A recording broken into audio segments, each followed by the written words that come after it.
The bell over the door rang 7 times that white dawn, and 6 times it was answered with the hard click of a bolt sliding home. Skara Vog Urothkai of the Vurkan Sept, a name the little translator on her collar flattened to Skara, walked the ice street of Coldharbor with an empty cart, her infant knotted in a sling of woven gut against the ridged plate above her breastbone. She was 7 feet of tusk and muscle and grief. She was also a mother without milk, and the frost had reached the cub's fingers. 6 doors had already told her in 6 flat voices that her coin was no good and her name was worse. But when the killers came for the 7th door that night, the killers were the ones who did not walk back out. And by the following dawn, the marble hall of Coldharbor would learn what a stubborn Terran with a butcher's cleaver did to gods. 6 hours earlier, the air in Coldharbor tasted of copper, burned ozone, and cheap coal smoke. The town sat on the north lip of a dead crater on a rim colony no atlas bothered to name in full. 2 suns hung low, both cold, both wrong colors. Ice fog rolled between the tin roofs like a tired animal. The street was a single spine of packed snow, black in the middle where the sled runners had bit down to gravel, gray at the sides where the boot traffic had powdered it. Every window had the same iron shutter, every shutter had the same brass hasp.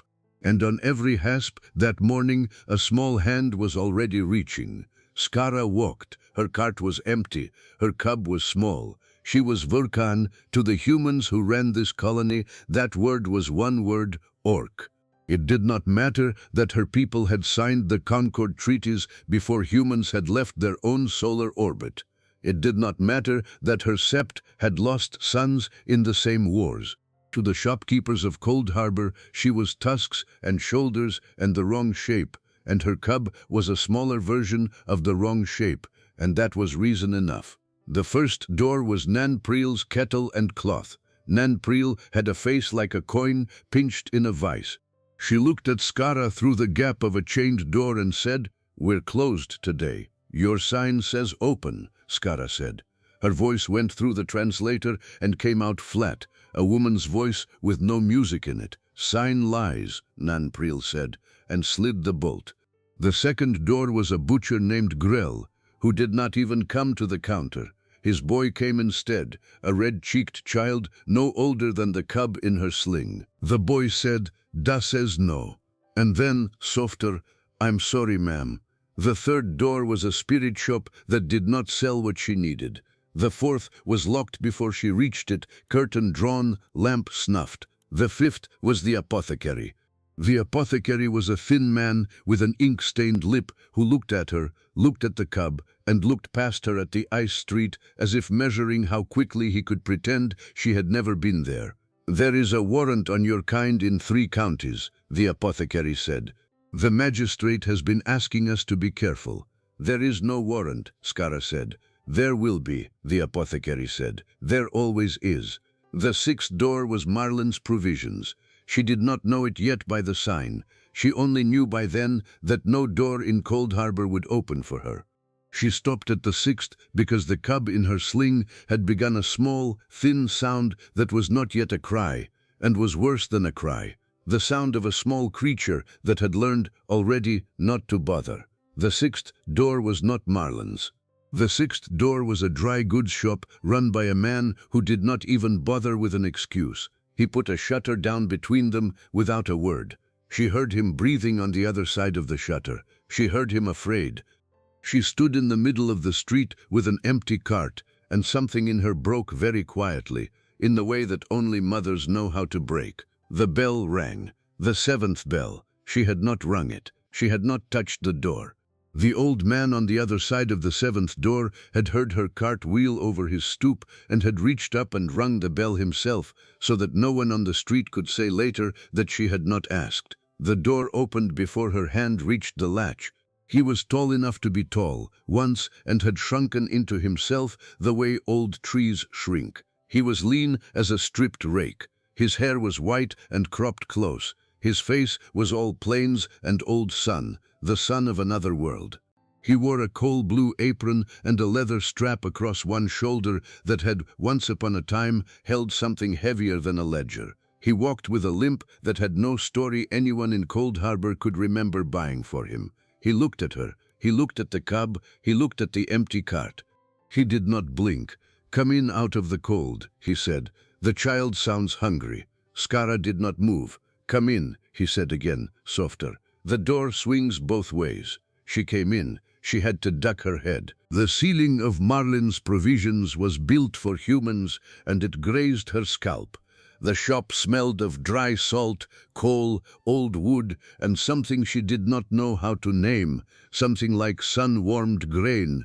A pot-bellied stove throbbed in the corner. A grey cat slept on a barrel of flour.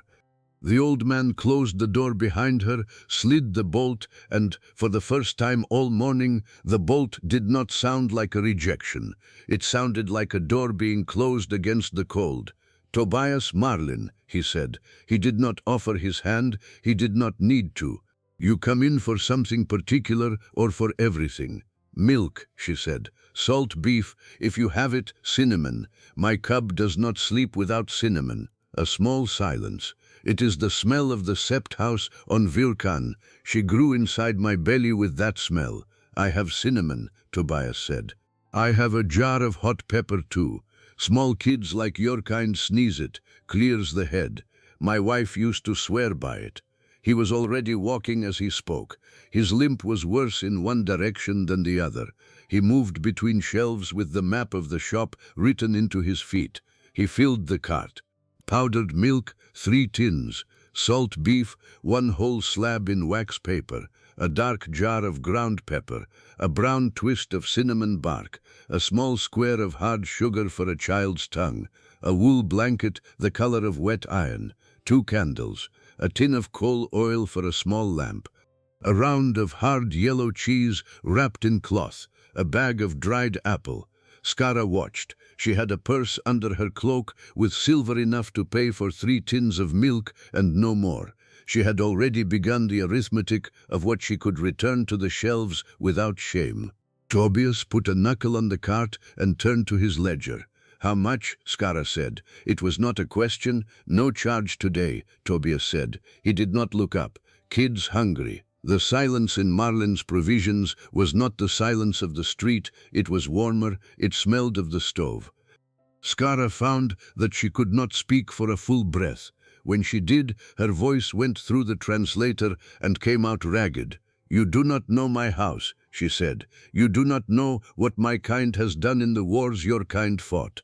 Tobias closed the ledger. He did not close it hard. "I know what a hungry child sounds like," he said. "That's the only kind of knowing that helps at that pitch." She stared at him. The translator on her collar flickered a small orange light that meant it had nothing to give her. There was no word in her tongue for what he had just done. There was, perhaps, a phrase, but it was old and it belonged to the sept mothers of 1,000 years back, and no one had used it since her grandsire's grandsire had been a cub. "I will pay you back," she said. "I swear it on the tusk blood of my line." Tobias smiled. It was a thin, tired thing, the smile of a man who had learned early that smiling costs less than words. "Kid gets some sleep tonight," he said. "Pay me that." He walked her to the door. He slid the bolt. He held it open. He watched her step out onto the ice street with her full cart and her cub already quieting against her chest. He watched her walk 50 paces. He watched her turn the corner past the coal yard. Then he went back inside, and he took down from a beam above the pantry a bundle wrapped in oiled canvas, and he laid it on the floorboards behind the counter, and he sat down on a stool with his knees creaking and unwrapped it slowly, like a man saying a prayer he had not said in a long time. Inside the canvas was a slug thrower, caliber 50, its wooden stock scarred by a child's file marks. Inside the canvas was a butcher's cleaver, cold-forged, the balance of it heavy in the front. Inside the canvas was a leather pouch of 6 brass shells with tungsten pills seated on lead cups. He laid them on the boards in a line and looked at them for a long time. Then he put the cleaver on his belt under the apron. He put 3 shells in his shirt pocket. He put 3 more in a coat that hung on a peg by the back door. He put the slug thrower on a shelf inside the pantry behind a sack of oats where he could reach it in half a step. He sat back down at his stool. He opened his ledger. He wrote in a hand that had learned to shake and stopped. 1 cart, no charge. Bell rang 7. Then he waited. Across the ice street, on the porch of the coal yard, a boy with a red woolen hat was watching Marlin's provisions with the intense, focused stillness of a boy who has been paid to watch. When Skara turned the corner, the boy did not follow her. He turned the other way. He ran, small legs pumping, up the alley behind the customs house and through the broken window of an empty warehouse where 3 tall figures with tusks and dark cloaks were waiting in the dim, and he said what he had been paid to say, which was, "Old Marlin's the one who took her in." The 3 figures did not speak. One of them handed the boy a coin. The boy took it and did not look at it because he knew already what he had done. And he ran back out of the warehouse without breathing until he was 2 streets away. The tallest of the 3 figures reached under his cloak and took out a plasma lance. He tested the charge. The rod hummed a low blue note. Outside, the ice fog thickened. The 2 cold suns began their slow slide toward the crater rim. And in the 7th shop on the ice street of Coldharbor, an old man sat at his ledger and waited to see whether he still remembered how to be what he had been. Skara reached the shack she had rented at the ragged edge of the colony as the second sun set. She fed the cub drank, the cub slept. She sat by the little stove and watched the cub sleep with an intensity that would have frightened anyone who did not have a child. Her cub had a name too long for the translator, so she used a shorter one, a pet name she had carried inside her mouth since the cub had been 3 months in her belly. In the old Septung, the name meant small warm thing. In the flat voice of the translator, it did not translate at all. She was not stupid. She had walked 7 streets to buy milk. She had seen the eyes on her. She had felt the weight of the town watching her. She had watched a boy in a red hat step out of the coal yard the moment she left Marlin's and go the wrong way up an alley. She knew what that meant. She had grown up in a sept where being watched was the same as being measured, and being measured was the same as being priced. She strapped the cub to her chest again. She banked the stove. She took her long knife, which was a family blade her mother had put in her hand the night her first tooth cut through, and she went back out into the ice street toward Marlin's provisions. Not to warn him. He would not need warning.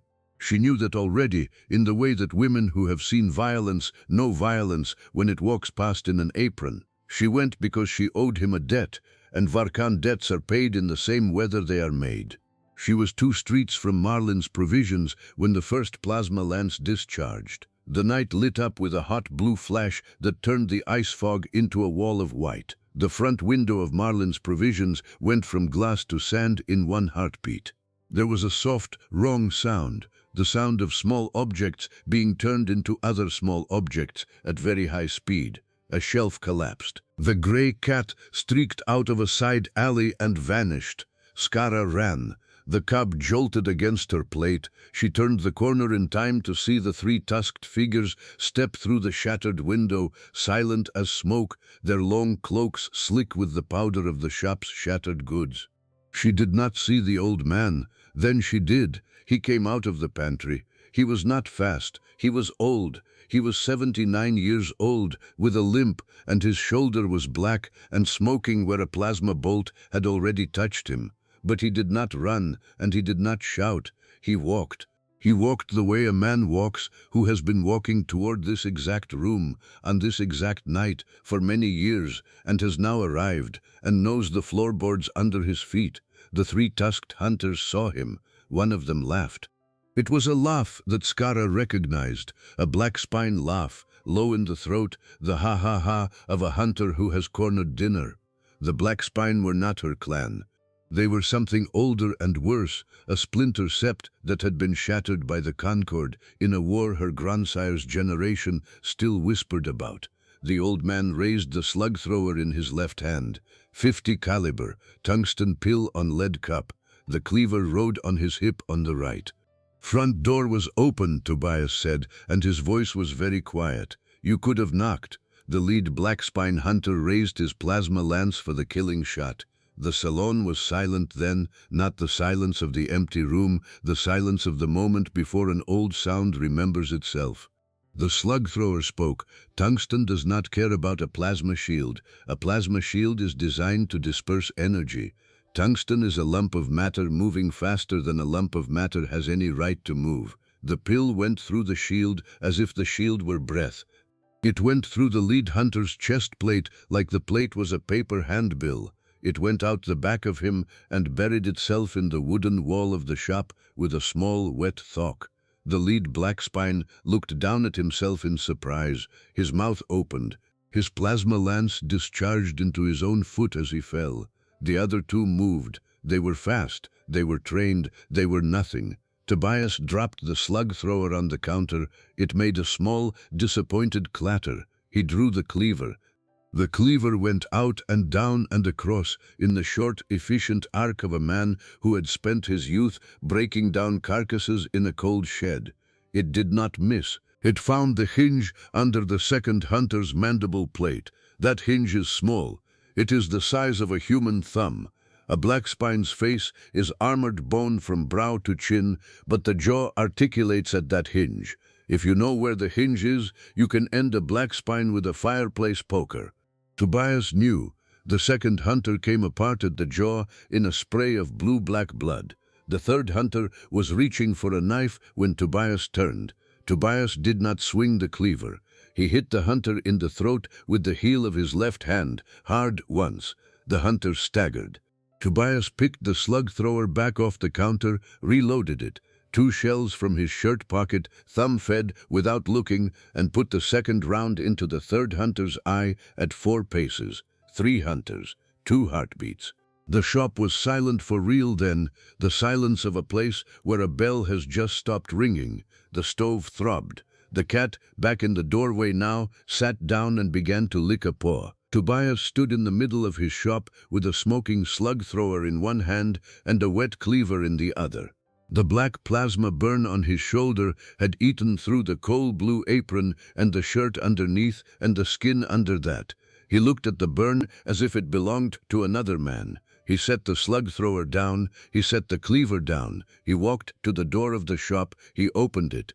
He walked out into the ice street. He knelt down. He vomited into the snow. His whole body shook. His hands shook. He knelt in the snow with his shoulders smoking and his stomach empty and his cleaver on the counter behind him. Then, without a word, he got up. He wiped his mouth.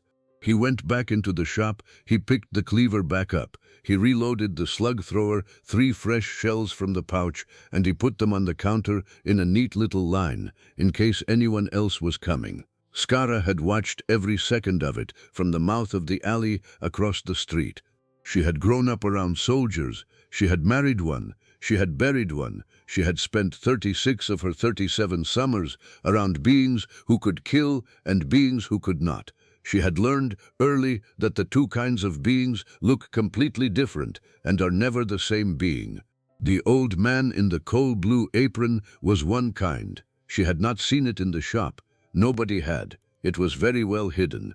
It was hidden under the ledger and the limp and the offer of a jar of hot pepper for a sneezing cub. But it had been there the whole time. She saw it now.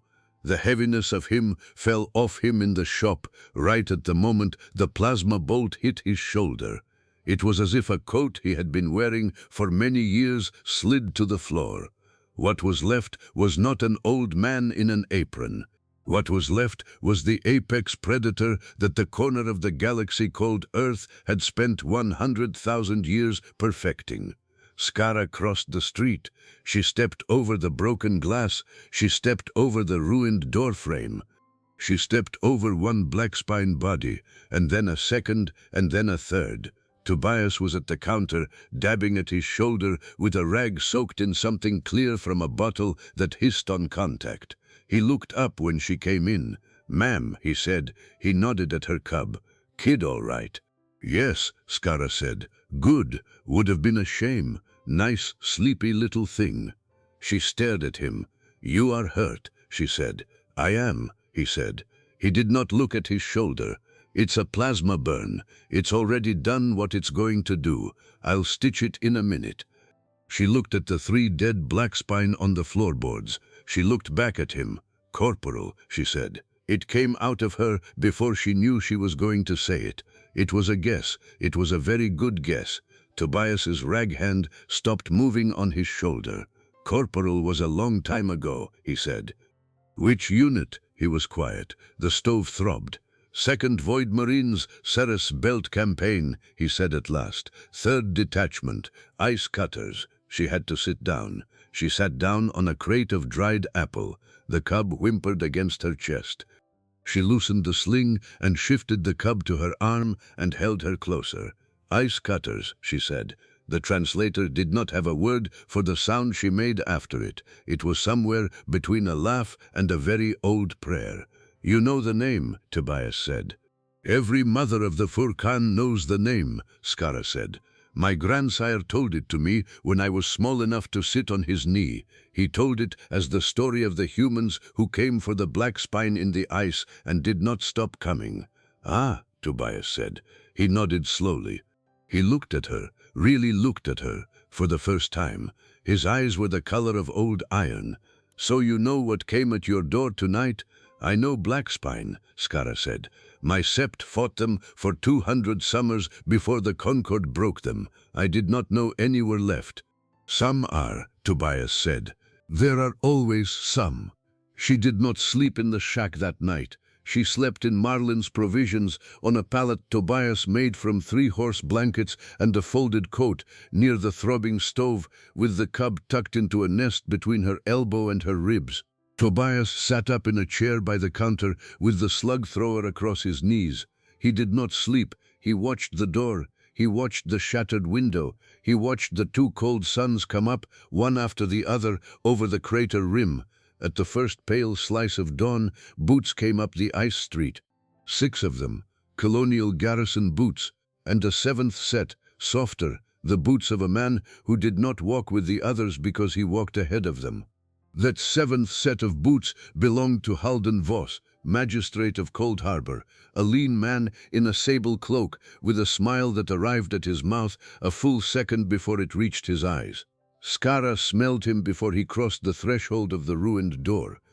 She smelled him the way a wolf smells a wolf. She sat up on the pallet and lifted her nose into the air, and her nostrils flared, and her tusks came a little forward, involuntarily, and the cub against her chest made a small sound, as if she had felt it too. Sap oil, Vulcan sap oil.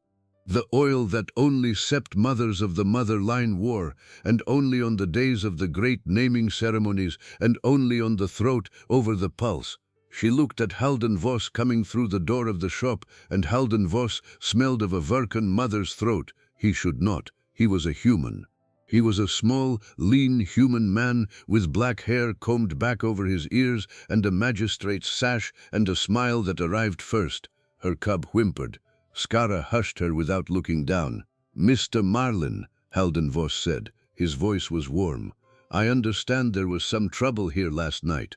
"There was," Tobias said. He did not stand up from his chair. He did not put down the slug thrower. 3 dead Xeno delegates, Voss said. His smile tightened 1 degree. Diplomatic envoys, in fact, under the flag of the Black Spine Free Congress. "They came through the front window with plasma," Tobias said. "That's an unusual way to deliver diplomacy." "Nevertheless," Voss said, "we have 3 corpses of formally accredited delegates in your shop, and 1 wounded human shopkeeper of, how old, Mr. Marlin? 78. 79, Tobias said. 79, Voss said. He turned to his garrison. "Take him." 2 garrison troopers stepped forward. They were young. They looked embarrassed. One of them looked at the 3 dead black spine on the floor with something like awe. Skara stood up. She stood up in the way that 7 feet of Vulcan sept mother stands up, which is not slowly. "You will not take him," she said. Halden Voss's smile did not change. "Ma'am, this is a colonial matter, and while I have every respect for, you smell of my mother sept's oil," Skara said. The translator flattened her voice, but the shape of it went through anyway. Both garrison troopers took a small, involuntary step back. You wear the oil that only a mother-line elder wears, on your throat, where the pulse beats. That oil is not for sale, it is not for trade, it cannot be bought by any coin in the Concord. Where did you get it? Voss's smile did not change, it was still on, but his eyes had done a small, cold thing. Perfume, he said. One of your kind at the port sold it to me last winter. Charming little bottle. There is no bottle, Skara said. The oil is pressed into the throat by the mother of your mother once in your life on the night your name is given. It cannot be bottled. It leaves the skin only when the skin does. The shop was silent then. The stove throbbed. The cat, back on the flour barrel, watched with its ears flat. Well, said Halden Voss, and his smile still had not moved, isn't that interesting? Sir, said one of the young garrison troopers, whose face had gone very white. Sir, perhaps we should. Take the human, Halden Voss said. He did not turn his head. He was still looking at Skara. Now. The troopers hesitated. Tobias set the slug thrower down, slowly. He set it on the counter. He stood up. His limp was worse in this direction than in the other. I'll walk out on my own 2 feet, gentlemen, he said. Save the wristlets for a rowdier day. The troopers took him. Halden Voss followed them out with the smile that arrived first, and at the door he paused and turned back to Skara and to the cub. And he said, in a voice like a knife wrapped in silk, Ma'am, I would strongly advise you to leave Coldharbor before nightfall. This colony is not safe for you or your child. Then he was gone, and Tobias was gone with him, and Skara was alone in a shattered shop with 3 dead blackspine on the floor and a stove throbbing in the corner and a debt she had not begun to pay. She held her cub against her plate. She smelled the sap oil on the departing wind. She thought a long, hard thought. The oil on Halden Voss's throat was not from the port. It was from the sept house at Vahurkan, the same sept house whose great door her own mother had crossed the night Skara had been named. The oil was from a mother-line elder, which meant a mother-line elder had held Voss's face in her hands one night and pressed her thumbs to the pulse under his jaw and given him a name that could not be because he was human, and also it must be because the oil could not lie. She turned this problem over in her mind while she moved. She moved fast. She wrapped the cub tighter. She left the shop through the back door. She went not to her rented shack, but through the alleys, up over the coal yard fence, along the wooden pipes of the water main, and down into a narrow street she had walked once, by accident, 3 days after arriving in Coldharbor. That street was where the Colonial Data Office kept its record terminals. And she knew, because the Blackspine had made her know 20 summers ago, when she had spent a season as a Vahurkan liaison to a Concord border post, how to log into a public Concord dossier terminal with an unbadged palm and pull a service record with a name and a rough age. She logged in as a colonial curious citizen. She typed the name of the old shopkeeper, Marlin Tobias. She typed rough age, 79. She typed rough profession, former military, service branch unknown. The screen thought for a moment, then the screen sighed. Corporal Tobias G. Marlin. 2nd Void Marines, 3rd Detachment, Ice Cutters, discharged with honors after the Ceres Belt Campaign. Battle citations, Ice Cap Passage, Bright Water, Grave Ridge, The Long Column. Personal citation, for the elimination, in a running action of 6 standard days, of 32 members of the Blackspine Warband responsible for the destruction of the Marlin homestead on the outer edge of the Ceres Belt, including the death of his wife, Anna Marlin, née Kessler. Skara read the words. She read them again. 32 of 35. 3 had escaped. She had killed 2 of the 3 on Tobias's porch the previous night. 1 was still at large, and on the throat of the magistrate who had taken Tobias into custody, she had smelled the sap oil of a Vurkan motherline elder. the same sap oil that a black spine assassin, deep in a long infiltration, might steal off a captive elder's throat as a trophy, and keep on his own throat as a private joke for 32 years. She sat down on the floor of the Concord data office. She sat down slowly. She sat down with her cub in her arm and her back against the terminal, and she stared at the ceiling of the little office with its cold blue-white lamp. She had been shown Tobias's shop because a boy in a red hat had been paid to show her Tobias's shop. She had been sent to Marlin's Provisions on purpose. She had been used as bait. The Black Spine survivor had come to Coldharbor to finish the last name on his list, and the last name on his list had been in a coal blue apron behind a ledger, and he had used a starving Orc Mother and a hungry cub to knock on the door. Her tusks came forward, hard. The cub against her chest woke up and made a bright, thin, angry sound. "Shh," Skara told the cub in the old Sept tongue. "Shh, small warm thing, your mother has work." She left the data office. She went not back to Marlin's Provisions, which would be watched now, but to the little rented shack at the ragged edge of the colony. She went to the shack and she took out the wax paper packet of hot pepper that Tobias had given her, and she opened it. She took out the salt beef and she opened that too. She smelled both. She set them side by side on the little wooden table.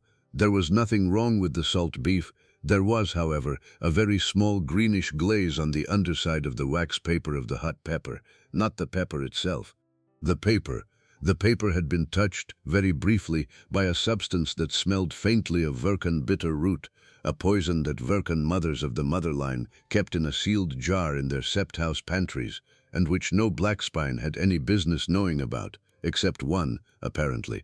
Except one who had learned enough in enough years to walk into a human town on a rim colony and put a warrant on the last man who had almost put him under the ice at Grave Ridge.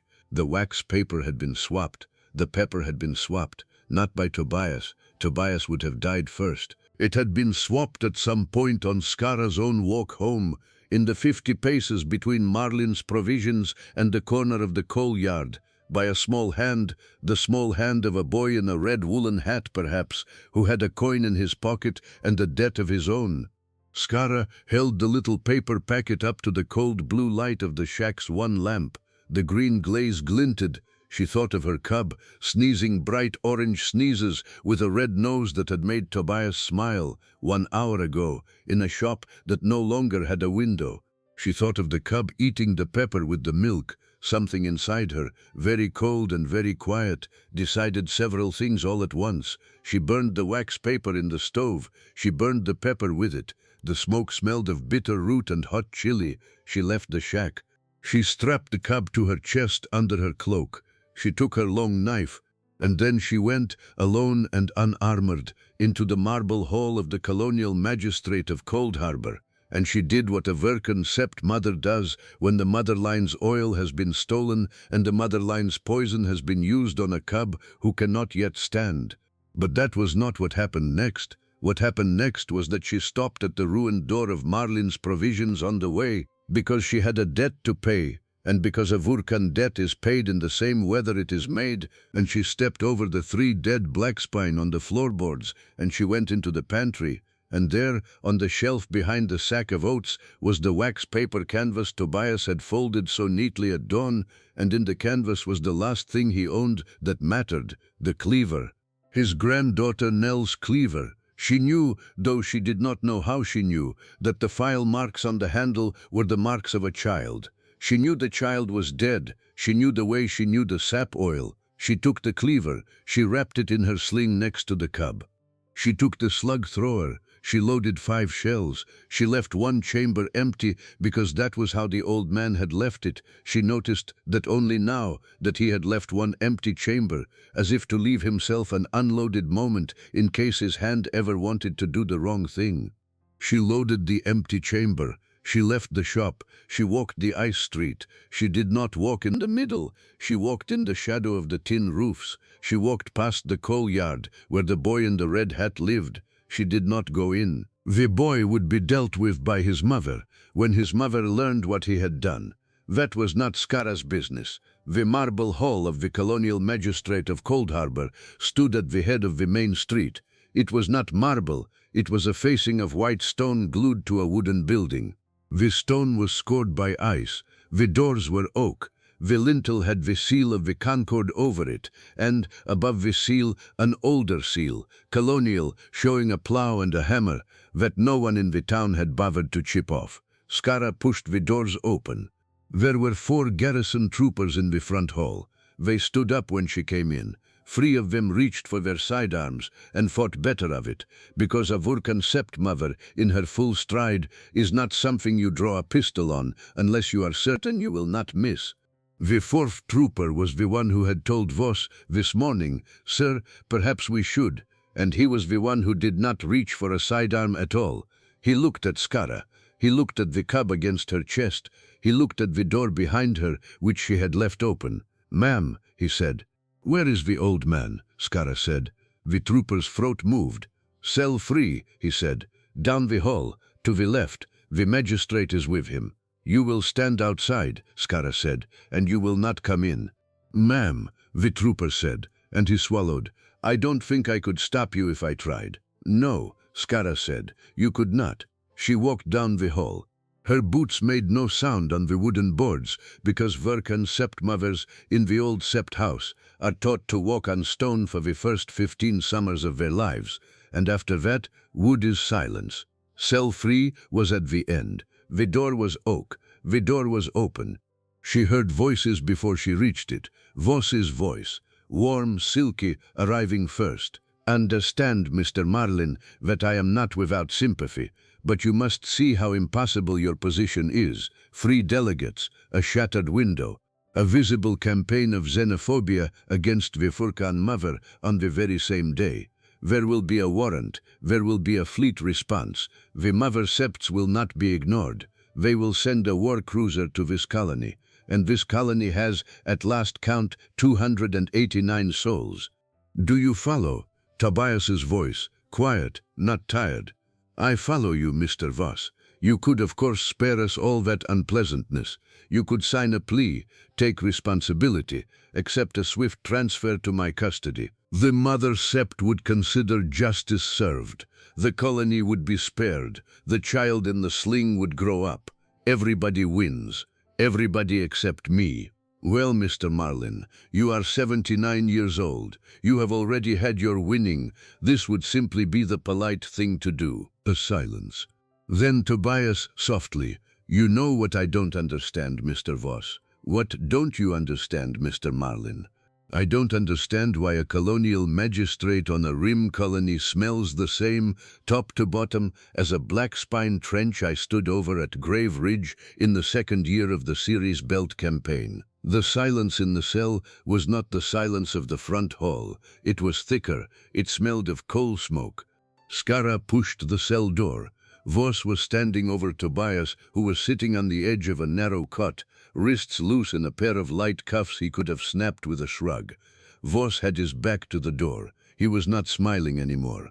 His hand had moved, very quietly, to a small hold-out weapon at the small of his back, under the sable cloak. "Turn around, magistrate," Skara said. Voss did not turn. "Ma'am," he said, "you are in a colonial cell. That is a serious matter." "If you would kindly turn around, magistrate," Skara said, "or I will put a 50 caliber tungsten pill through the small of your back, up under your ribs, and out through your throat plate, which I now know you have." Voss went very still. Then, slowly, he turned around. Halden Voss was, or looked like, a human man. He had black hair combed back over his ears. He had a magistrate's sash. He had the smile that arrived first. He was lean and elegant and clean. He was every inch of him a citizen of the Concord, except Skara crossed the cell in 2 strides. She raised her hand. She put her thumb, gently, on the little pulse point at the base of his jaw. He flinched. His eyes did not quite manage to look surprised.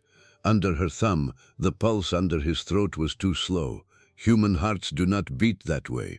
Human hearts beat 100 to 150 times a minute under threat. His heart was doing perhaps 40, 45. It was the resting heart rate of a black spine hunter with a hood up in a snowdrift, holding a plasma lance and waiting. She smelled him again. Sap oil, Mother Sept. Verkan. You wear my grandmother's oil on your throat, Skara said, and her voice was very soft. The mother line elder of the Uruthkai line, who was taken from her sept house on the night of the Grave Ridge raid, was my grandsire's mother. Her name was Valkan. She was 140 summers old. Her oil is on your throat. So you have carried her death on your skin for 32 years. Voss did not answer. His pulse under her thumb had gone up. Not by very much, just a little. Enough. Tobias had risen from the cot, slowly. The cuffs were still on his wrists, but they hung loose and half open. He was reading the room the way a man reads a familiar room. He's the third one, isn't he? Tobias said quietly. The third black spine off the ridge. I believe so, Skara said. 32 years he's been walking around in that skin. Yes, long time, Tobias said. Long time to keep a lie warm. Voss's mouth opened. His smile came back. It was thin now and cracked at the edges, but it was still the smile. You are both making a very serious mistake, Voss said. I am the magistrate of this colony. The Concord has certified there's a seam on your neck plate, Tobias said. He was looking at the collar of Voss's shirt. Right there, just under the earlobe, little pale line, like an old scar. You had a plate welded shut. I've had many scars, Mr. Marlin. You've had the same welding scar since Grave Ridge, Tobias said. I know that scar. I welded it. The silence that came next was the silence Skara had heard 3 times now. In the shop, in the data office, and now here. It was the silence a room makes when a lie that has been living for a long time is asked at last its true name. You had a piece of shrapnel through your gorget after the ridge fell, Tobias said. You couldn't retreat with your kin. You couldn't wait for a blackspine medic. You had to get into a human uniform and walk out with the wounded. But your gorget wouldn't seal, so you had a field welder do it right there in the snow. And the field welder was a corporal named Marlin, whose wife had been dead 9 days, and who was welding anything that moved, because if he wasn't welding he was going to lie down in the snow and not get up. You were unconscious. You didn't see my face. I saw the plate. I saw the seam.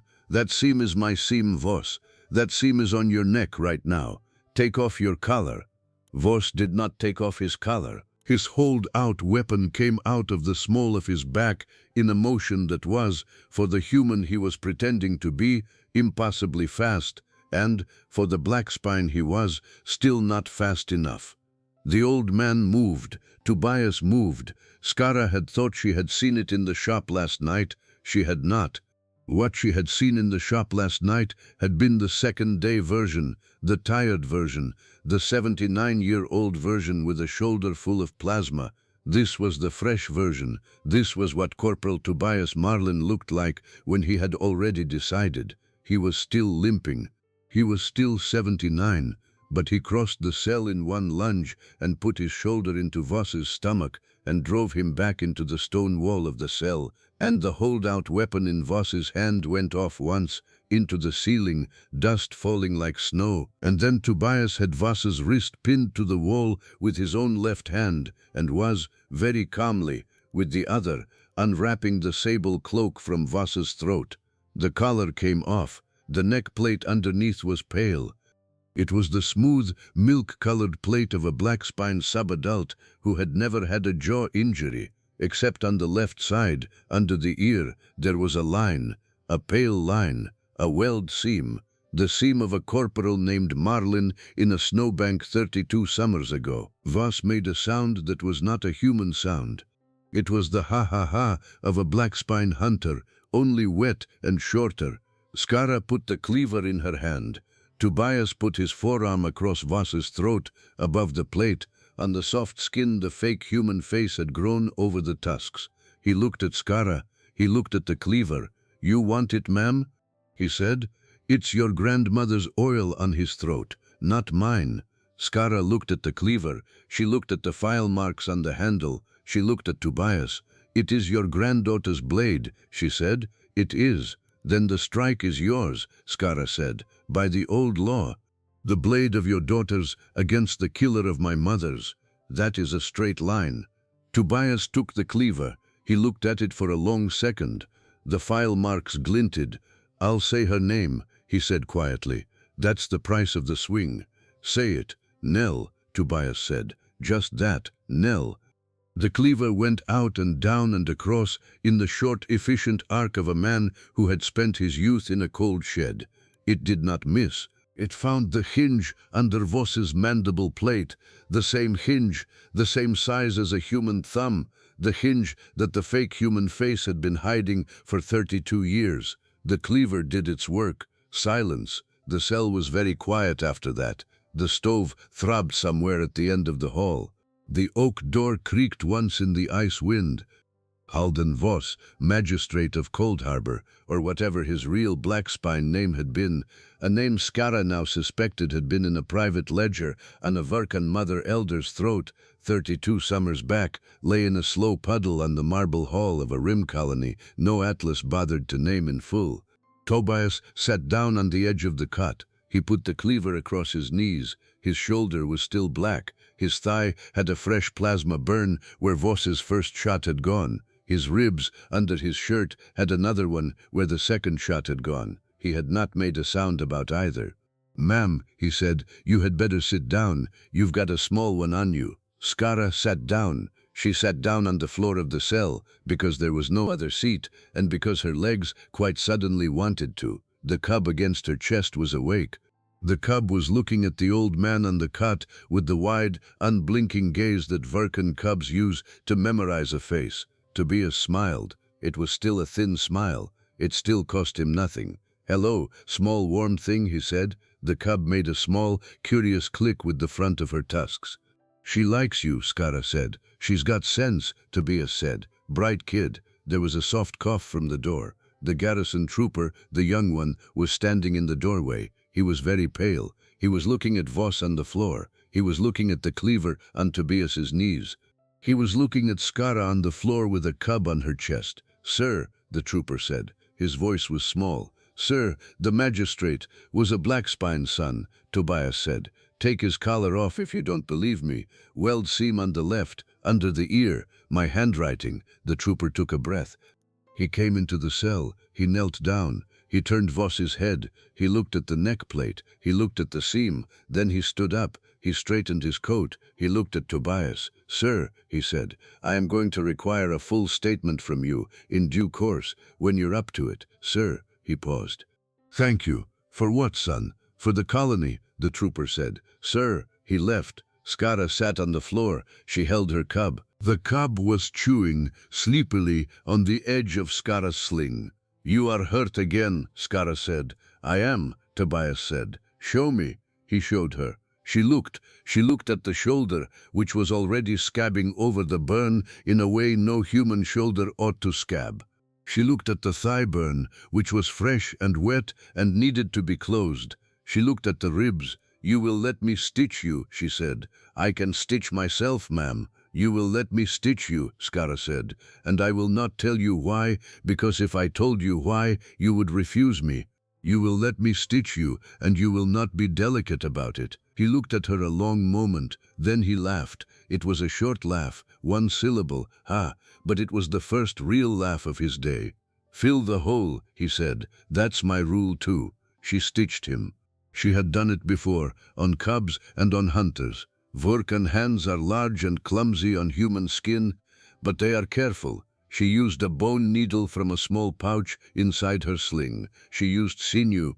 She used the clear liquid from Tobias's bottle, which was human alcohol, and burned him at every touch. He did not flinch. He watched her stitch him, and at one point he said, "You're better than most of the corpsmen at Graveridge." "That is not a compliment," Skara said. "It is where I come from," she stitched. She listened. He talked, quietly, while she worked. He told her about Tycho, the 3-gravity ice moon in the outer belt of an ordinary system where a child's ribs learned to bear a house on a bad winter, and where his skin had woken to winters at -180 degrees, and where the water in the tap of his mother's kitchen had come, at times, out of a pipe warmer than the outside air by exactly 1 degree. He told her about the way on Tycho a child was measured not by how tall they got, but by how many hours of the deep dark they could take without crying. He told her he had been at 7, 4 hours in the deep dark, and at 12, 12 hours, and by 15, one whole Tycho night. He told her about Anna, his wife, Anna Marlin nie Kessler, who had grown up on Tycho too, and who had had the same rib cage he had, and who had come with him to the Ceres belt, to Homestead, when the deep dark on Tycho had gotten too thick with mine shafts, and who had died on their front porch under plasma one summer, when Tobias had been 47 years old and had not been at home. He told her about Nell. He told her about Nell slowly, and Skara stitched slower to hear him. Nell had been his son's daughter.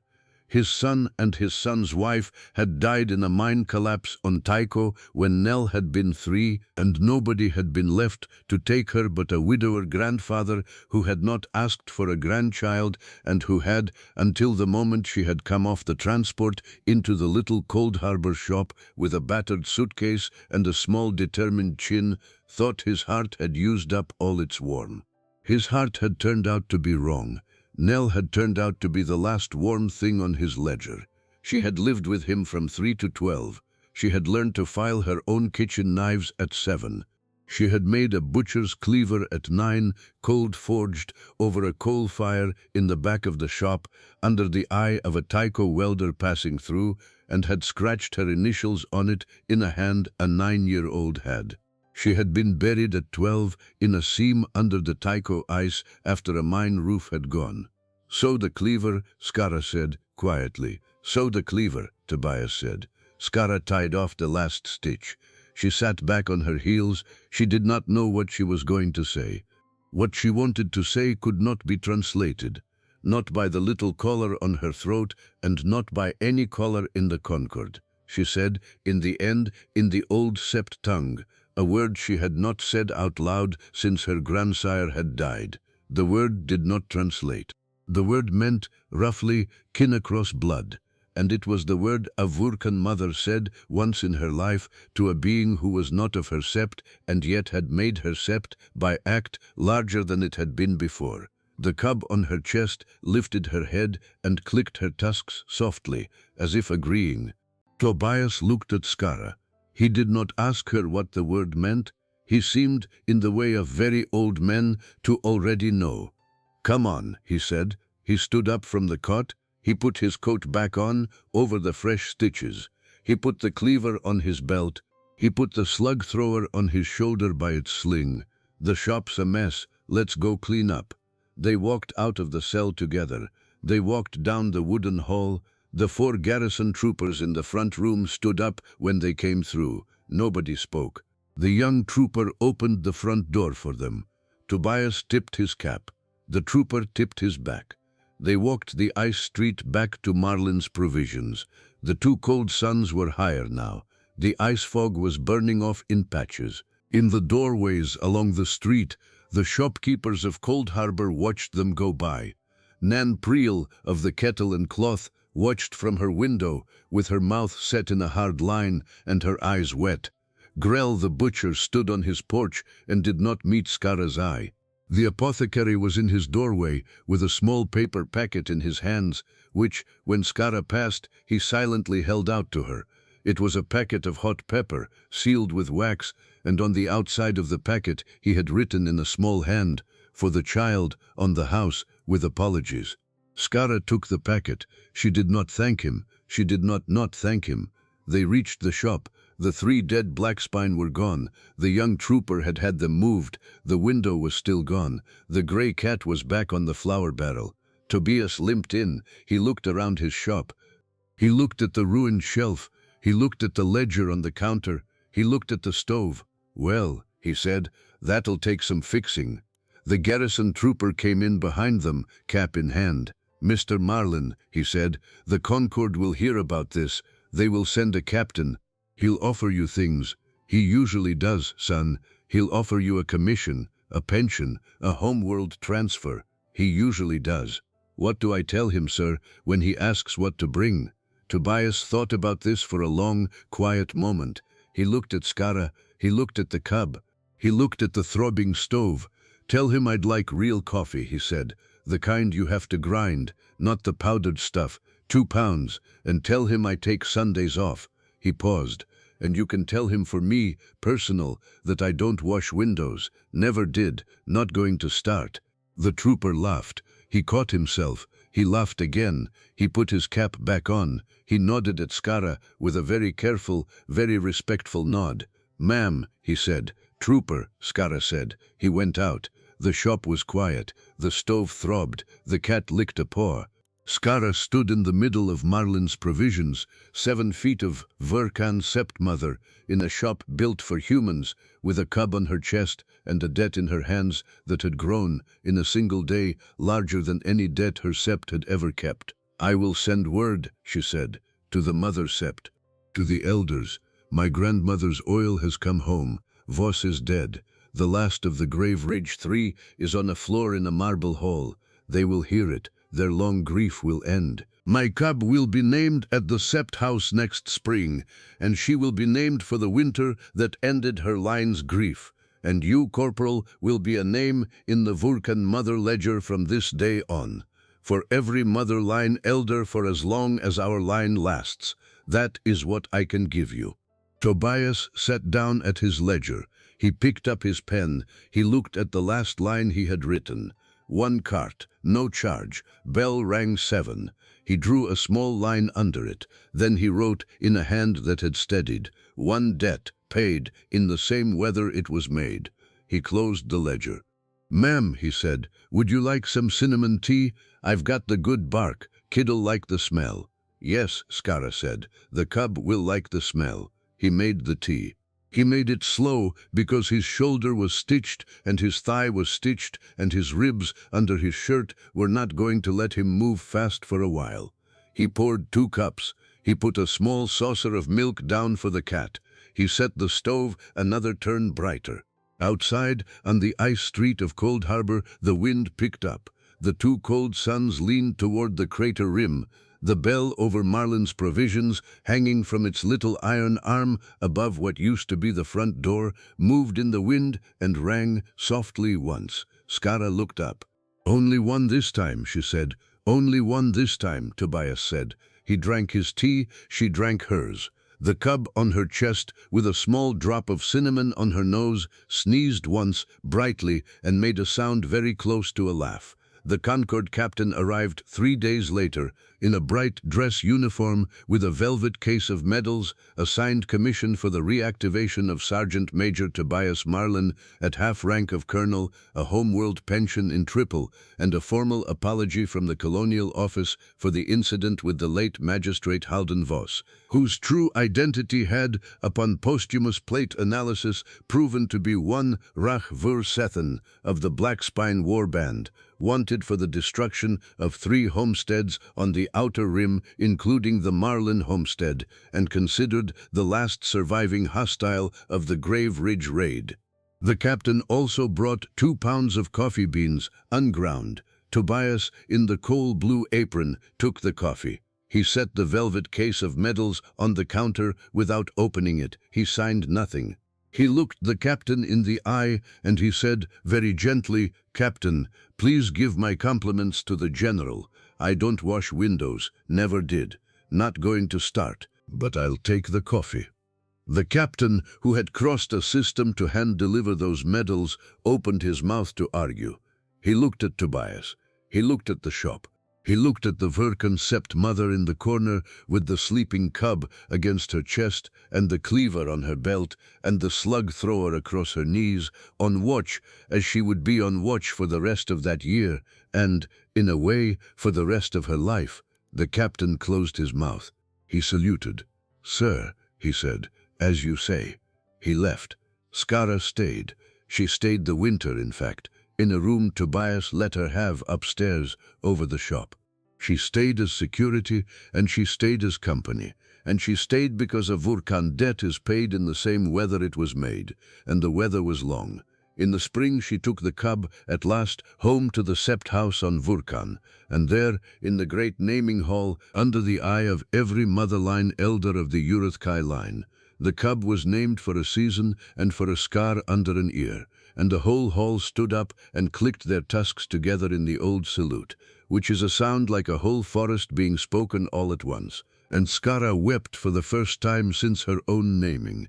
That summer and every summer after, a small crate arrived at Marlin's Provisions from a place with no return address, and inside the crate was a jar of cinnamon bark of a quality no human trader had ever seen, and beside the jar was a small paper packet of hot pepper, sealed with wax, and on the outside of every packet, in a large, careful hand that was learning the shape of a new alphabet, was written a single word. The word was kin. Old Tobias Marlin lived 9 more years. He lived them in the coal blue apron, behind the ledger, in the shop with the mended window. He served, in that time, 3 Hurricane mothers and their cubs, all of whom had heard the story from the mother sept and had asked, when they landed at the port, for directions to the shop on the ice street where the bell rang 7. He served them for nothing. He wrote each of them, in his ledger, in the same tidy line. 1 cart, no charge, kin. On the last morning of his life, he opened up the shop, banked the stove, and stood a moment at the window looking out at the ice street. The bell rang once as he opened the door. It was a small, ordinary sound. He smiled at it. He turned to his ledger. He wrote, in the same tidy hand. Bell rang once, just right. He closed the ledger. He sat down on his stool. He was found there at noon by a boy delivering coal, whose name was different and older than the name of the boy in the red hat all those years ago. Skara came from Vulcan for the burial. She brought her daughter, who was almost 10 by then, in the sling no longer, but by the hand. She brought her second cub, who was 2, on her chest. She brought her sept-mother, and her sept-mother's sept-mother, and 11 other Vulcan mother-line elders, and they buried Tobias Marlin under the coldest earth of Coldharbor, with the cleaver in his right hand, and Nell's file marks up, so that whatever waited on the other side of that cold, if anything did, would know at a glance what kind of man had been laid down. At the burial, when the coldest wind of the year came up off the crater and the ice fog rolled in over the tin roofs, Skara stood at the head of the grave, and she said, in the old sept tongue, the word she had said once before, in a cell, on a floor, kin across blood. Then she said it again in Coldharbor's own tongue, because there had come to be, at last, in her a translator that the little collar on her throat could not manage. Kin across blood, Skara said. Kin across skin, kin across tusk and hand, kin across the ice. The bell over Marlin's Provisions, 3 streets away, moved in the wind and rang once, just once. It was enough. What a journey. The truest strength in this cold universe is not the plate on your chest or the lance in your hand. It is a stranger who fills your cart when no one else will. If this story moved you, leave your like. It is what keeps these tales alive out here on the rim. Share it with someone who loves stories about a stubborn human standing between something small and something monstrous. Subscribe and turn on the bell so the next epic finds you the moment it drops. And tell me down in the comments, would you have opened the 7th door for a stranger who scared the whole street, or would you have bolted your shutter with the other 6? Keep your eye on the empty dark out there and keep looking up at the stars.